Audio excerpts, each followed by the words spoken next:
First on report. സംസ്ഥാനത്തെ കശുവണ്ടി ഇറക്കുമതിയുടെ പേരിൽ കോടികളുടെ തട്ടിപ്പ്. കൊല്ലത്തെ SN കാഷി ഉടമ സലീമിന് നഷ്ടമായത് 2 കോടിയിലധികം രൂപയാണ്.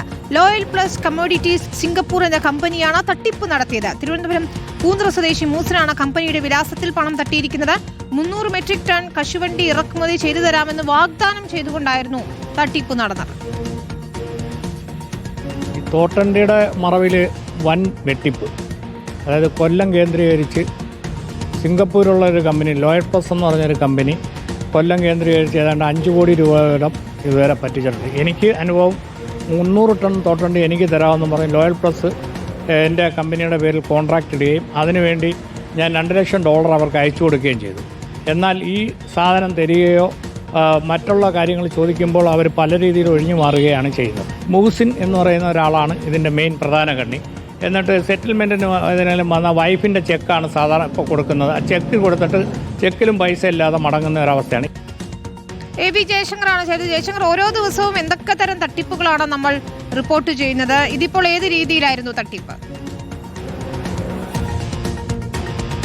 അതായത് വിനീത, കൊല്ലത്തെ ആത്മാവ് തന്നെയാണ് കശുവണ്ടി മേഖല എന്ന് പറയുന്നത്. കൊല്ലത്തെ SN കാഷു ഉടമ സലീമിനാണ് ഇത്തരത്തിൽ വലിയ തോതിൽ 2 കോടിയിലധികം രൂപ നഷ്ടപ്പെടുന്ന സാഹചര്യം ഉണ്ടായത്.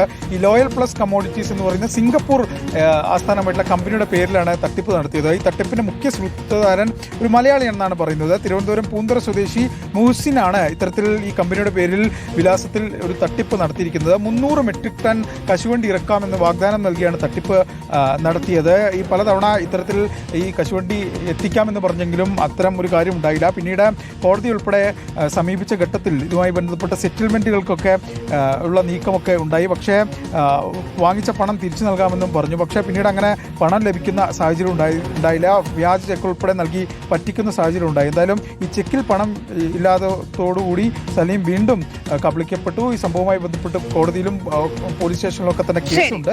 ഈ മുഹസിനെതിരെയും ഭാര്യക്കെതിരെയും ഒക്കെ തന്നെ പോലീസ് ഇതിനോടൊപ്പം തന്നെ FIR എടുക്കുകയും ചെയ്തിട്ടുണ്ട്. എന്തായാലും വലിയ തട്ടിപ്പാണ് ഈ കശുവണ്ടിയുടെ പേരിൽ കൊല്ലം കേന്ദ്രീകരിച്ച് നിലവിൽ നടക്കുന്നത്. കൂടുതൽ വ്യാപാരികൾ ഇത്തരത്തിൽ തട്ടിപ്പിനിരയായിട്ടുണ്ടോ എന്ന കാര്യത്തിലും നിലവിൽ സംശയം ഉയരുന്നുണ്ട്.